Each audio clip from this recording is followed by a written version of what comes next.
Welcome back, Bison Nation. My name is Charlotte Davignon. And I'm Halee Opsel. And tonight we'll be taking you through campus, local, and national news. Stick around.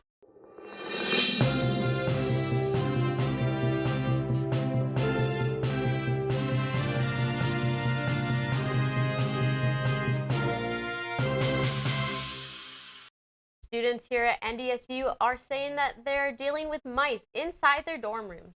Residents in Reed Johnson Hall report seeing the rodents frequently, more occasionally on the ground floor. Some students are saying that they've caught more than a dozen using traps. One student says he even recorded a mouse stealing food from his room. Students say the university has sent an email addressing the issue, and maintenance crews have responded, but claim the problem is still ongoing. Students at NDSU got to take a step forward into their future at the Internship and Career Fair on campus today. Dozens of employers from a variety of industries met with students offering internship and full-time positions for the summer. Students had a chance to network, ask questions, and make connections with potential employers. A longtime Fargo coffee staple is preparing to close its doors. North Star Coffee announced on Facebook that it will shut down all 3 locations after 30 years in business. Since this announcement, regular customers have been sharing memories online, thanking the business for decades of service and community impact. North Star will continue serving customers through the end of March. A California man is making his way across the country one step at a time. He recently passed through Fargo. Noah Coughlin is running more than 5,500 miles across the United States in what he calls Run for America, promoting unity and peace. North Dakota works his 47th state on the journey, which began earlier this year. He runs between 15 to 45 miles a day and is aiming to finish in Hawaii on July 4th.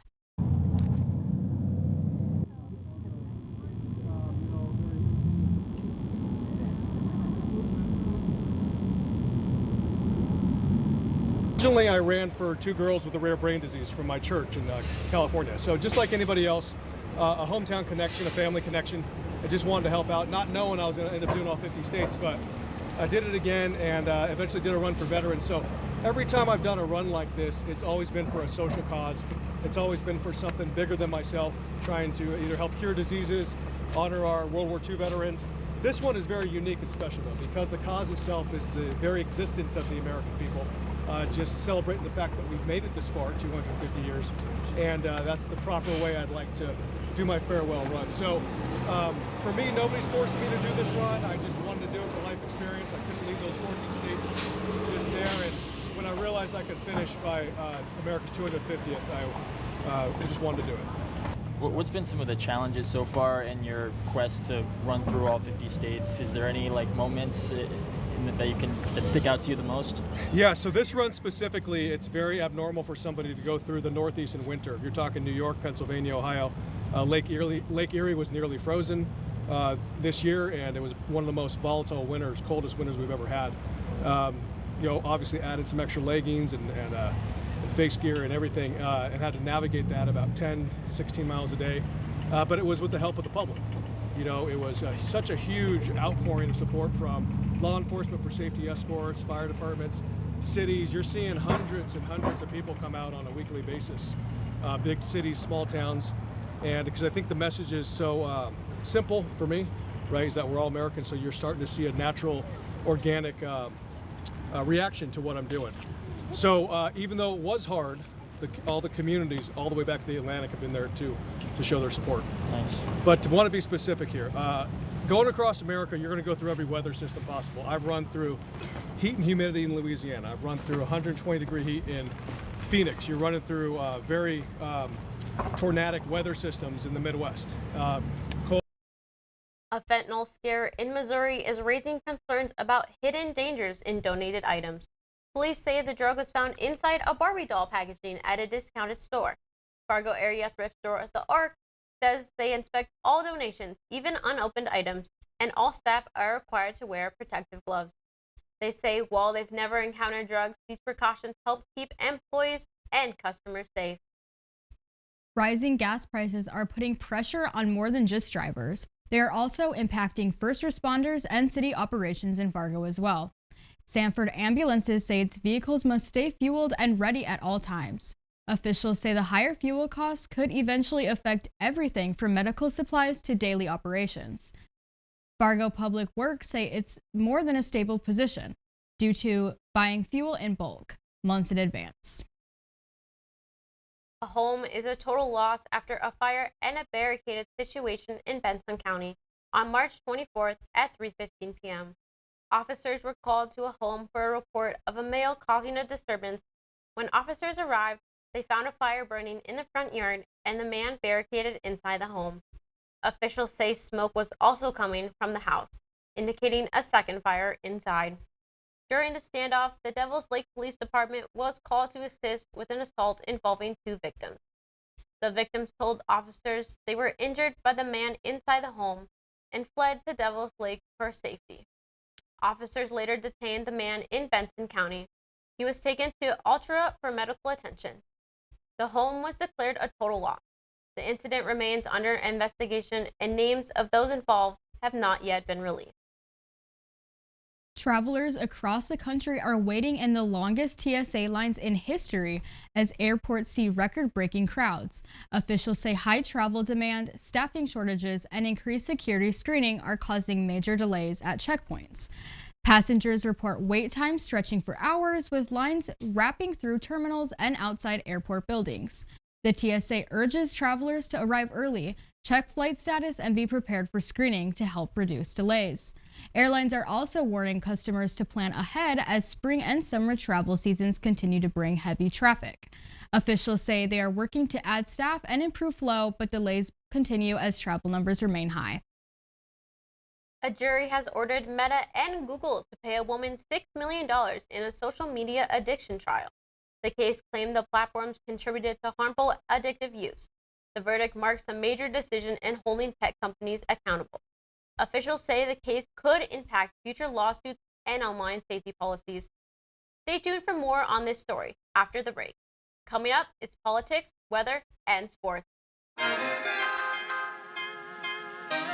My name is Becky Parker, and I'm a news anchor at WDAY-TV. I graduated from NDSU in 2010 with a degree in journalism, broadcasting, and mass communication technologies, and then I had an emphasis on broadcasting.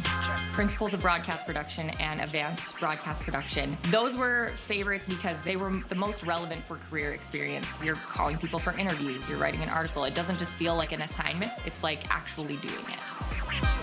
I was the news director for the first full semester of the Bison Information Network. The BIN advisor here was very much invested in me to actually have a career in broadcasting. He helped me get my internship and my first job. The people in NDSU's Department of Communication are really interested and helpful in getting students the connections that they need in order to get a job beyond school.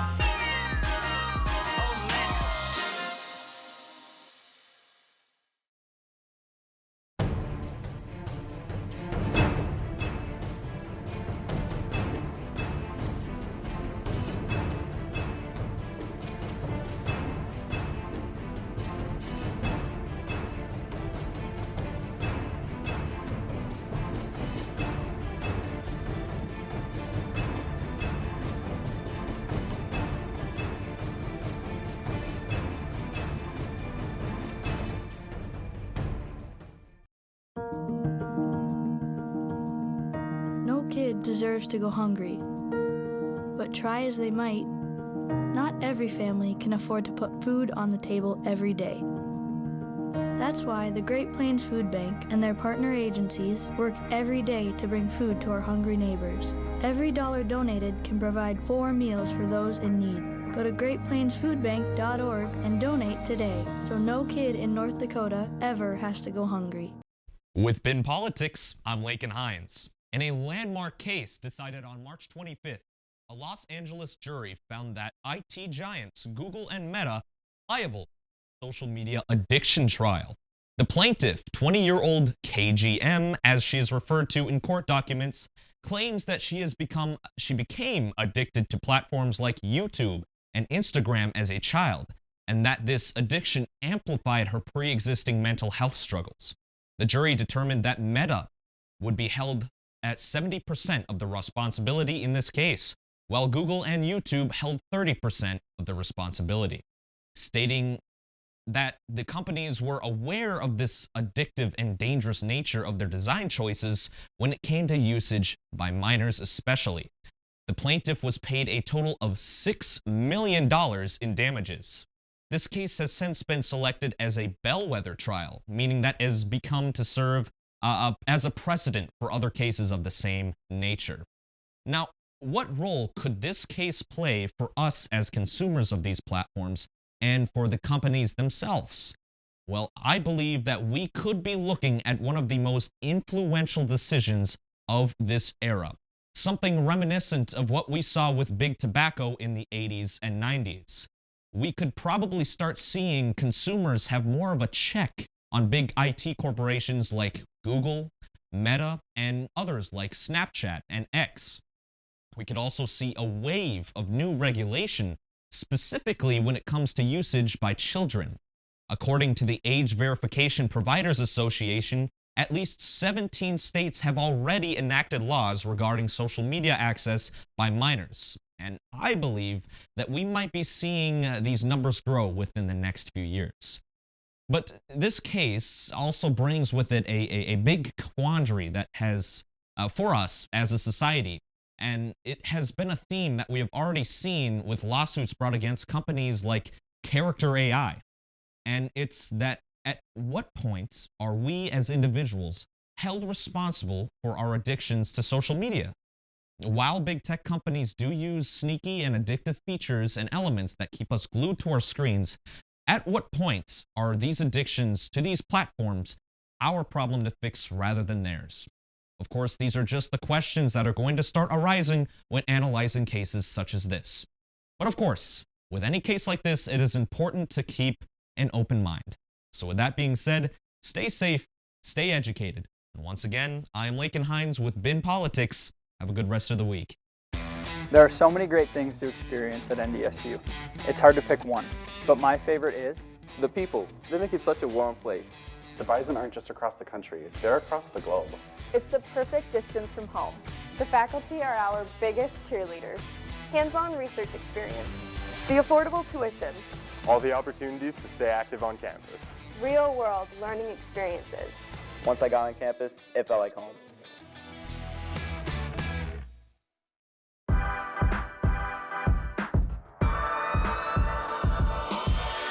My name is Addie Stewart, and I graduated from NDSU in the Department of Communication in 2018. My degree was in strategic communication, and I'm the communications specialist for the city of West Fargo. That includes social media, press releases, breaking news, interviews, media relations, and more.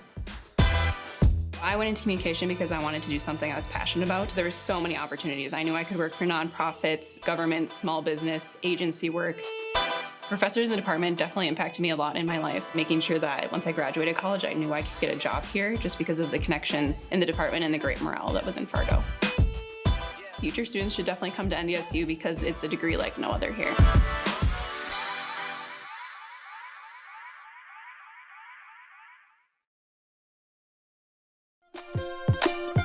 The NDSU bookstore has everything you need to show off your Bison pride.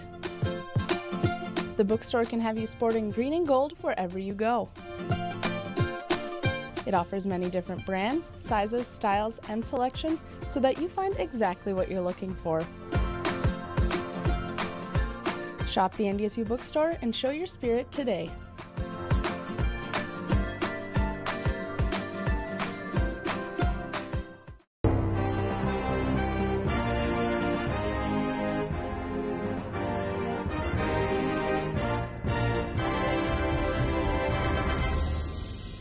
Welcome back to Bison Sports. I'm Jack Hagan. The Bison men fell short in their NCAA tournament appearance, losing to Michigan State 92-67. The loss marked the end of their most historic season in the win column, finishing with a record of 27-8. Damari Wheeler-Thomas scored 16 points for the Bison, and Travion Carson added 11 points, 7 rebounds, and 6 assists. Grayson Anderson tallied 10 points, and Noah Federson added 7. Michigan State shot a dominating 59% from the field and 50% from behind the three-point line. NDSU countered with only 44% overall and 24% from three. Michigan State led 45-25 at halftime, but never let up afterwards. NDSU swept the Summit League regular season and tournament titles to earn its 6th bid to March Madness. They will lose many players to the transfer portal this offseason, including star players such as Damari Wheeler-Thomas, Grayson Anderson, and Noah Federson. They also lose Travion Carson, Emil Scuda, and Max Marley. In other Bison sports news, the women hosted the WBIT, winning their first game, then falling in the second round to Columbia. On Thursday, they defeated Chattanooga 75-62. Avery Coonan logged her 21st double-double of the season, scoring 16 points and picking up 11 rebounds. She also increased her season rebound total to 359, setting a record for the most in a single season at NDSU. Jocelyn Schiller tacked on 14 points and 6 rebounds. Carrington Asp added 13 from the bench. The Bison shot 47% overall and 66% from the free throw line, compared to 46% overall and 80% from the free throw line for Chattanooga. NDSU grabbed 10 more rebounds than Chattanooga, 36-26, and only committed 12 turnovers. Sunday, they fell to Columbia 86-57. The Bison finished their season at a record of 29-5, the most wins in the NDSU D1 era and the most since the 1995-96 season. Avery Coonan led the team with 21 points and 7 rebounds. Carrington Asp also added 11 points and 2 rebounds off the bench. Bison shot 34% overall compared to Columbia's 55%. That's all I have for Bison Sports this week. Here's Henry with the weather. Hello, Bison Nation. Welcome back to another wonderful week of weather. I'm your weatherman, Henry Reddock. Looking at today, 57-27 with some cloudy skies, with some sun in there, but mostly cloudy skies throughout the day. Precipitation, 10%, humidity, 51%, wind at 9 miles per hour. Going on to the next few days, cold. Newsflash, cold. Thursday, we're expecting high of 29 with cloudy skies, so don't get your shorts on yet, but wait until the weekend. 17, Friday 32-24. Saturday we're getting back up into the 50s with 53-31, and then continuing with those mostly cloudy skies until Tuesday with those high 50s on Sunday, going colder as the week progresses with the lows in those mid 30s and high 20s. Moving on to our national weather, as you can see here, a lot of the heat wave that we have is kind of dissipated, but a lot of it has moved south of kind of the Iowa-Chicago line there. As you can see here, this kind of line right here, we're seeing a lot of that transition to warmer temperatures going south. Not as hot as it was last week, but maybe just as hot.